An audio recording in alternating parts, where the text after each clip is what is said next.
If you're like me, a guy in his 30s who grew up playing video games, you probably remember what it's like to play a Game Boy back in the early 2000s. Gaming on the go, looking for those spare AA batteries, and looking at a screen that was barely lit. But most of all, you probably remember the new phenomenon of Pokemon. Back then, Pokemon was hot. I mean, virtually everyone owned Pokemon Red or Blue. Everyone was playing the trading card games. It was all over the place. And then Pokemon Gold and Crystal came out, and it was like Red and Blue on steroids. And then finally Crystal. Oh my gosh, this is where Pokemon really started to click, at least for me. There's something about Pokemon Crystal that gives me so much nostalgia for Pokemon games. Maybe it was an age thing, and it just happened to be the time where I was at an age that I could really enjoy Pokemon games to the fullest for the first time. I did play Pokemon Red and Blue, but it just happened, it was just a hot mess being at the age I was at. Something about Crystal though. The Pokemon sprites started to move for the first time. There were vibrant colors everywhere. You could play as a boy or a girl. There's shiny Pokemon for the first time. There's the whole day and night cycle and a week cycle, and on top of that, and not to mention, they pretty much gave you 2 whole games by including Kanto to play in the post game. Well, kind of 2 games, I guess. It was more like 1.5 games, but more on that later.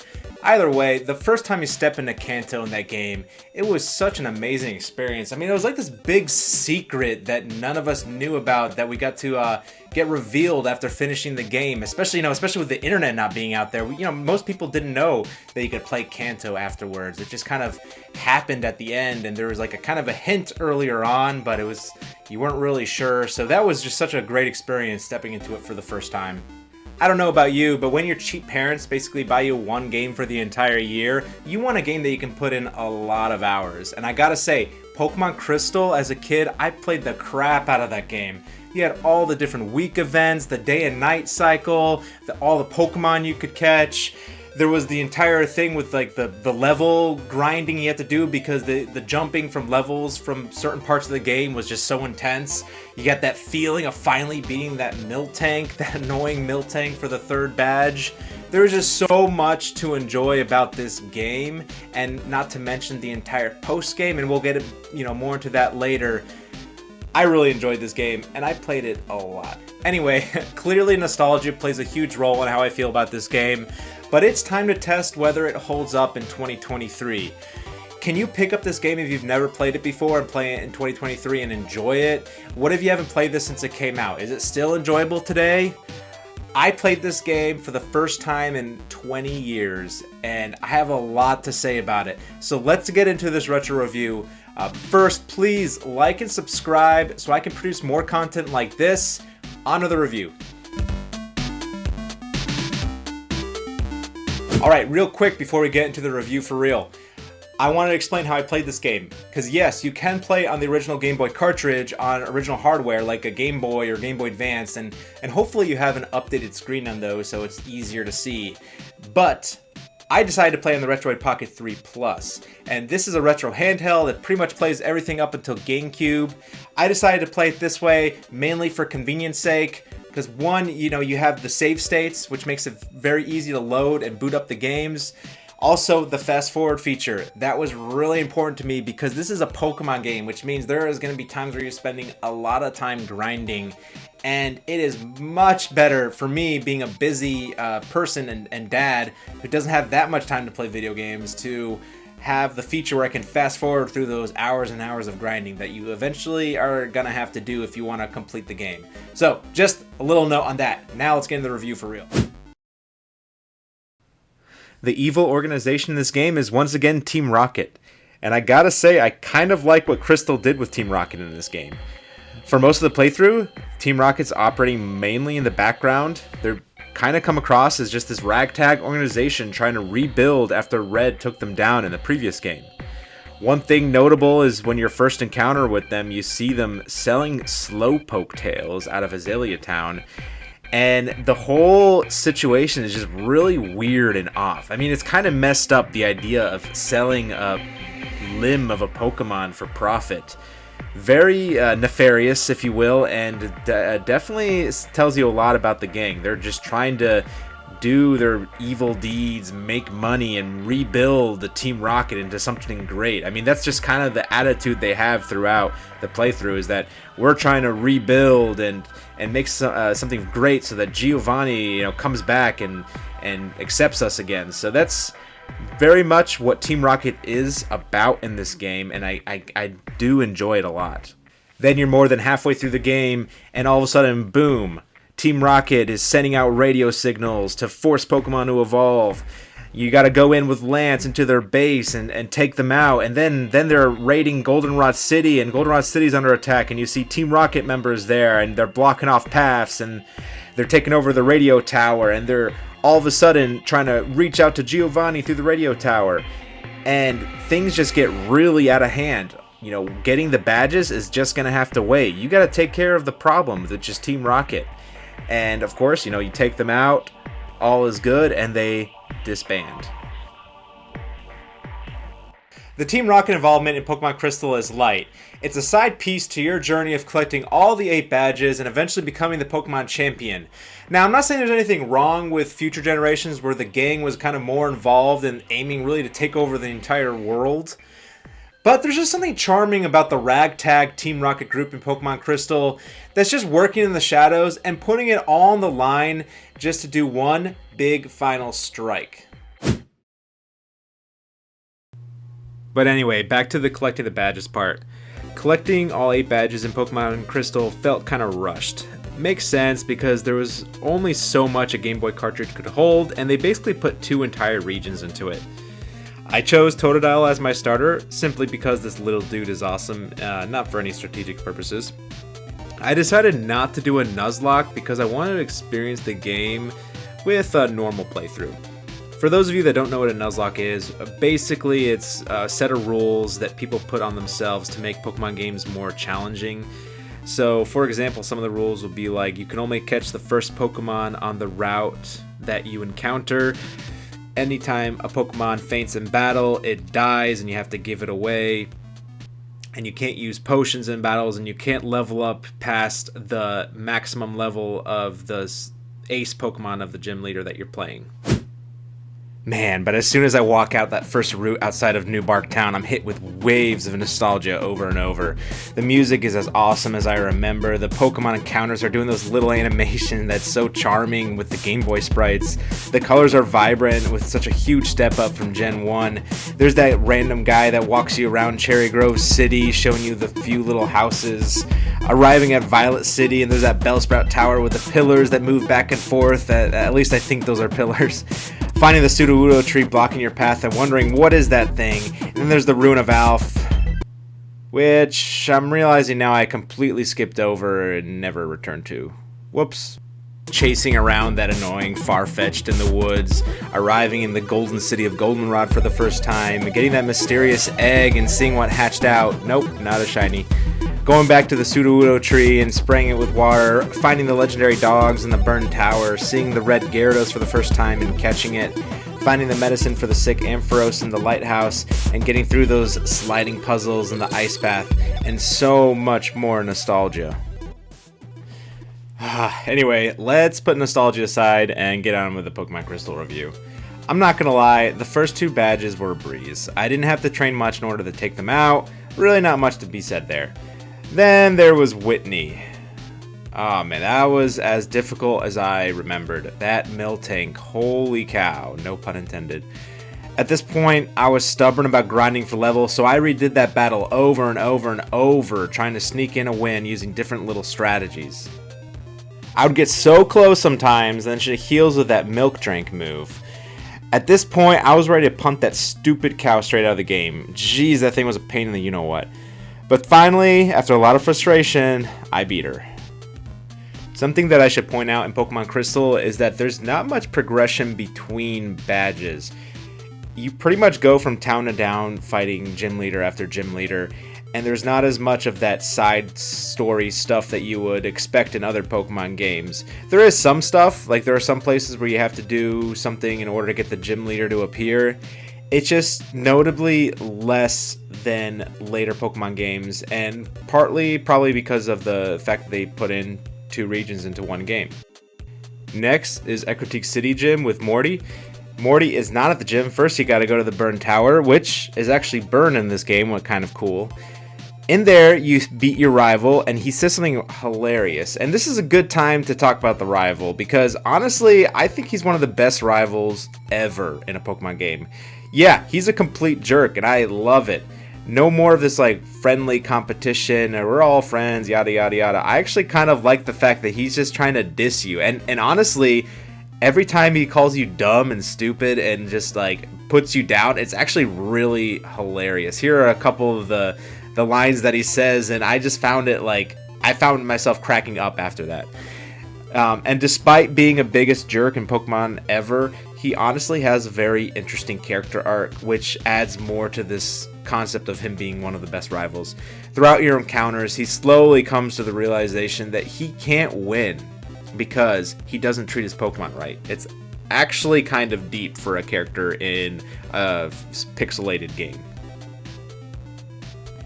Anyway, after getting through the Burn Tower, you activate the whole roaming legendary dog thing, go back to the gym, and Morty is there, and honestly, Morty is pretty tough. His Gengar has a very, very nasty combination of Hypnosis and Dream Eater, another tough challenge to get through. Next, we head over to Olivine City to fight Jasmine, but she's not there because she's taking care of a sick Ampharos in the Light Tower. This is another cool aspect of this Pokemon game where they kind of show how Pokemon get involved in the real world mechanics, like for example the lighthouse where Ampharos is actually providing the light in the tower, and because it's sick they don't have light, which is bad for ships. So we use Surf that we got from the Kimono Girls to get over to Cianwood, and this is your classic Pokemon surfing very far and getting through a bunch of wild encounters and battles till you finally get to where you need to get going. Cianwood gym fight is not much of a problem. We get through it pretty quickly. Afterwards, we get Fly, and thank God, because we do not want to make that Surf back. We go back to Jasmine, give the Ampharos the medicine, go back to her gym, take her on, beat her. Next, we're going to take on Price in the Mahogany Town gym. First, you gotta do the whole Red Gyarados event. Introduction to shiny Pokemon for the first time, which honestly as a kid it didn't even occur to me that there were shiny Pokemon. I just thought that this was this random Red Gyarados and cool. Probably didn't even catch it, to be honest. But now playing as an adult, I can really appreciate how they introduced the concept of shiny Pokemon like this. It was kind of this rare and mysterious thing, and I bet if you didn't know what shiny Pokemon were, seeing this Gyarados for the first time would have made you really curious to see if there were other Pokemon like this. Then after that, you take the first real threat of Team Rocket, where you get to fight alongside Lance, which is pretty cool. And then finally, we challenge Price with the first little ice puzzle. The final gym that we need to take on is the Blackthorn City Gym with Claire. To get there, you gotta get through Ice Path, which in my opinion is a really cool cave. It does have some pretty challenging puzzles in there, which gave me a lot of trouble as a kid. There's this one in particular where you need to push boulders into holes, and they become blocks on this like big sheet of ice, and then you make your way through the ice, basically hitting yourself into these boulders. Very intricate puzzle. I found it really interesting, but again, as a kid, gave me a lot of trouble. I don't think I was able to beat it on my own. Also to note that in Ice Path, they randomly put one of the HMs in there, which is just a random item on the floor. I thought that was kind of odd. Then we get to Blackthorn City, and of course, Claire is not there. We have to first go to Goldenrod to take down Team Rocket for good. And again, they basically took over Goldenrod, which I found was kind of interesting, and this is a kind of exciting part of the game. Then we take on Claire, but of course she does not give us the badge. She throws a fit instead, and we have to make our way into the Dragon's Den to prove that we earned the badge. We do that by answering some questions from these monks inside the Dragon's Den. We answer them correctly. Claire gives us the badge, and the monks are nice enough to give us a free Dratini. I want to comment a little bit on the difficulty of Pokemon Crystal. Playing newer Pokemon games like Let's Go Pikachu, Sword and Shield, and even Scarlet and Violet made me realize something. Pokemon games have been getting kind of easy. I mean, the concept of having a level grind to get past a gym leader is pretty much non-existent anymore. There are also very few Pokemon game puzzles that stumped me. Maybe that's just me growing up and I'm getting better at playing games. I mean, that definitely plays a part. When I was little, being the Elite Four was like borderline impossible. But I gotta say, Pokemon Crystal was genuinely more difficult to beat than modern Pokemon games. Getting past that Miltank for the third badge had me so frustrated. Thankfully, I wasn't playing a Nuzlocke because that would have wiped out my whole team. I mean, it did pretty much wipe out my team, I just didn't have to release my Pokemon after. I found myself level grinding before certain badges, and Ice Cave's puzzles did force me to stop and think a bit. There are a lot of complaints out there about the huge level gaps between certain gym leaders, and especially the post-game. This is definitely true, there are those level gaps. I would breeze by 3 or 4 gyms and then get rocked by the next one. And of course there's the whole big, huge level gap jump from before fighting Red. If I didn't have the fast forwarding capabilities, I'm not sure I would have made it through that battle. Because I was trying to save time and not level grind, I found myself using strategies in battles much more. You know, as a kid, I would just spam my best attacking moves and brute force my way through. Now I'm relying more on status-inducing moves to gain the upper hand in battles, which makes the game just overall more enjoyable to play and more difficult. Also, the Elite Four in this game I think is one of the best. They are tough. Man, they threw some curveballs at me when I first attempted them. I had to pull every trick in the book just to beat these guys. Overall, to me, Pokemon Crystal felt like a great balance of challenge without being too frustrating. It was definitely more challenging than modern Pokemon games and made the playthrough overall more enjoyable. I want to talk about the legendaries in this game a bit. In Pokemon Red and Blue, legendary Pokemon were just these like hidden side quests which were not part of the main story at all. Now, legendary Pokemons are part of the story. The legendary dogs are a nightmare to catch. The first one, Suicune, is a guaranteed encounter, so that's fine. The other two are these roaming Pokemon, which you have to find them randomly in the wild. There are strategies to make it easier to find them, which I used, but finding them alone is very difficult. The first one I caught with a Master Ball, fine. The next one was difficult to find, and then it would keep running away or keep sending me away when I was trying to catch it with Ultra Balls. Honestly though, as a kid, when you have unlimited time, I can see how these are kind of a fun challenge in the game, and the sense of accomplishment after getting them all must be great. Lugia and Ho-Oh are also in this game. There are fun side quests as well. I caught Lugia, but I did not catch Ho-Oh because, again, I have to catch those freaking dog legendaries, and I just couldn't get all of them. Pokemon Crystal's main game is great. There's just something so immersive about the day and night and weekly cycle. I would find myself waking up on certain days of the week and thinking like, hey, I can buy that TM today. Also, 5 or 6 p.m. would roll around and it would be close to the night cycle, and I would be thinking like, I need to catch this Pokemon right now before it's too late, and I'm gonna have to wait a whole nother day before I can catch it again. Little things like the Pokemon hair cutters, having different shifts on different days was also a nice little touch. I just remember the day and night cycle being such a great part of the game as a kid growing up. You didn't have to rush through the game. You can kind of just take your time and play in a relaxing way where you're just going around checking the different available things that are available on different days and at different times. And in my mind, I think that Pokemon Crystal's difficulty was on point, which is very important for a game. I'm not a Pokemon expert, but I do think that I'm above the average player, and I will say I did find it challenging at times. That Whitney's Miltank, man, will give me nightmares, but I really enjoyed the challenge of beating her with the limited resources I had after trying so many times. Alright, let's talk about Pokemon Crystal's post-game, because honestly, post-games are really important to me. I think that a good post-game can make or break a game, because when you're younger and you don't have as many games to play, it's really important that you have a lot of content to play afterwards. Again, when you're older, it's nice to have a really challenging and extensive post-game because of the sense of accomplishment. Now, someone described Pokemon Crystal's post-game as a boss run, which I totally agree. Sure, the concept of putting the whole extra region is really cool, especially as a kid when you're like, oh my gosh, there's like a whole new game in this. But I honestly just felt myself rushing through it, and all the gym leaders also seemed like they were the same level, so I blazed through the entire thing.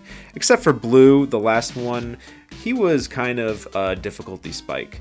Nonetheless, seeing Kanto again in a different light was pretty cool. There are some interesting parts, like Cinnabar being destroyed by the volcano, and Blue, you find him on the island, and he has this great line there where he basically says, we do all this fighting of Pokemon and winning and losing, but nature just twitches, and then boom, all of a sudden, a whole island is destroyed.